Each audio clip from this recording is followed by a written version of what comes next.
আসসালামু আলাইকুম। আপনাদের এই যে log in another device to continue এই যে সমস্যাটা আছে, এই সমস্যাটা হইলে আপনারা এক প্রকার ওই যে বেহুশ হয়ে যান।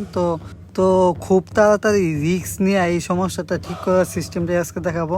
তো সম্পূর্ণ ভিডিওটি মনোযোগ সহকারে দেখবেন।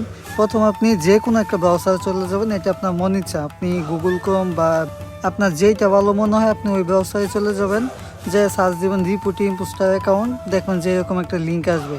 তো এখানে আপনি ওই যে ইম্পোস্টার রিপোর্ট যেটা আছে ওইটা করে দিবেন। প্রথমে দিবেন আপনার ফুল নাম, তারপর দিবেন যে একটা কন্ট্যাক্ট ইমেল। এখানে আপনি যে কোনো একটা ইমেল ব্যবহার করতে পারেন, ওইটাতে শুধু আপনার রিভিউটা দিবে, আর কিছু না।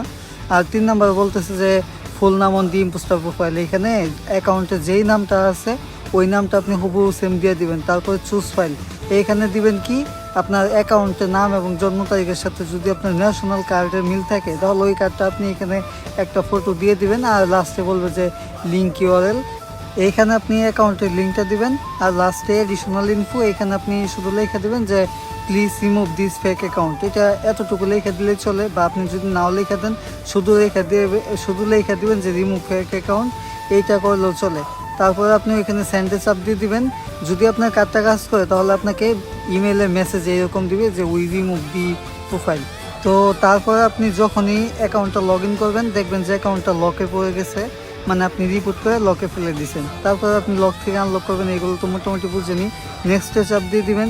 তো এখানে যেহেতু আমার বিপিএন অন আছে ওই কারণে যে 2-3টা টেক্সট লিখতে বলতেছে। যদি আপনার বিপিএন অন না থাকে তাহলে এগুলো লিখতে বলবে না, এটা একটু স্কিপ করে দেওয়াই ভালো।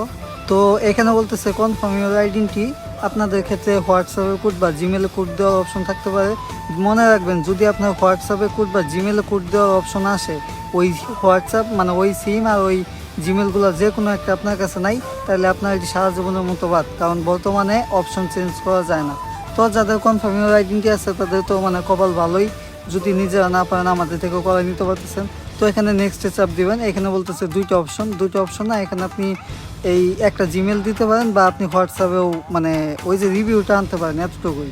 তো আপনি যে জিমেলটা দিবেন এই জিমেলটাতে কোনো ফেসবুক অ্যাকাউন্ট থাকা যাবে না। তারপর জিমেল একটা কোড যাবে, কোডটা এখানে আইনা বসাই দিবেন, বসায় নেক্সটে চাপ দিবেন। তারপর আপনাকে অনেকগুলো অপশন দিবে যে আপনার ড্রাইভিং লাইসেন্স সার্টিফিকেট বা যে কোনো কিছুই মানে ন্যাশনাল আইডি কার্ড, এগুলো আপনি যেইটাই আপনার কাছে আছে আপনি এটা 1 কপি ছবি এখানে দিয়ে দিবেন। তো সাবমিটে চাপ দিবেন। 48 ঘন্টা সময় নেবে। এটা আপনার থেকে 48 ঘন্টা সময় নিবে না, এটা আপনার থেকে 2-3 ঘন্টা নিবে। তারপরে দুইটা মেসেজ দিবে যে ই get back into your account. আপনি এই যে গেট ব্যাক ইনটু ইউর অ্যাকাউন্টে চাপ দিয়ে ধরে কপি ইউআরএল করবেন। এটা করে নিয়ে যেই ব্রাউজারে আপনি লকের জন্য সাবমিটটা দিছিলেন ওই ব্রাউজারে সার্চের অপশনে চলে যাবেন। সার্চের অপশনে যাইয়া শুধু লিঙ্কটা পেস্ট করে দিবেন উপরে, এই যে সার্চের এখানে লিঙ্কটা পেস্ট করে দিবেন যেটা কপি করছেন ফেসবুক থেকে যেটা দিছে। তো এটা দেওয়ার সাথে সাথে দেখবেন যে নেক্সট অপশন দিতেছে আপনাকে, তো নেক্সটে চাপ দিবেন।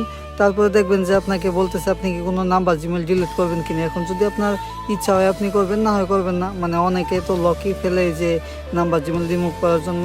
তবে এইভাবে লক ফেললে একটা রিস্ক আছে, এটা সাসপেন্ডও চলে যেতে পারে। তো এই ভুলটা এখন মানে বেহুশ হওয়া ঠিক না। 1 মাসের মতো অপেক্ষা বা 20-25 দিন অপেক্ষা করলে আপনার এই সমস্যাটা একাই চলে যায়। তো এখানে নতুন পাসওয়ার্ড দিয়ে দিবেন। তারপর আপনার অ্যাকাউন্টটা লগ ইন মানে লক থেকে আর কি আনলক হবে, আর আনলক হলেই তো লগ ইন হয়ে যাবে। তো এখানে সেভ চেঞ্জে চাপ দিবেন। এখানে একটু গ্লিচের জন্য সময় নেয় একটু বেশি। তারপর আপনাকে নেক্সটে চাপ দিতে বলবে, আপনি নেক্সটে দিবেন। তারপর দেখবেন যে ব্যাক টু ফেসবুক, আপনি শুধু ব্যাক টু ফেসবুকে চাপ দিয়ে দেবেন। দেখবেন যে আপনার মানে অ্যাকাউন্টটা আনলক হয়ে গেছে আর আপনি আপনার অ্যাকাউন্টটা লগ ইনও হয়ে গেছে। তো এইটাই হলো সিস্টেম, যেটা দিয়ে আপনি খুব সহজেই রিস্ক নিয়ে অ্যাকাউন্টটা ঠিক করে ফেলতে পারবেন। এটা রিস্ক বলা হয় কারণ এই অ্যাকাউন্টটা লকে না পড়ে সাসপেন্ডও যাইতে পারে, ওই কারণে একটু সাবধানেই করবেন, মানে কোনো কিছুই এত বেহুশ হওয়া ঠিক না। তো এই ছিল আজকের ভিডিও। আর আপনাদের যদি ভিডিওটা ভালো লেগে থাকে অবশ্যই, আচ্ছা এগুলো নাই বললাম, আপনাদের যদি এরকম সমস্যা থাকে তাহলে অবশ্যই স্ক্রিনের বাম সাইডে দেওয়া হোয়াটসঅ্যাপ নাম্বার যোগাযোগ করুন।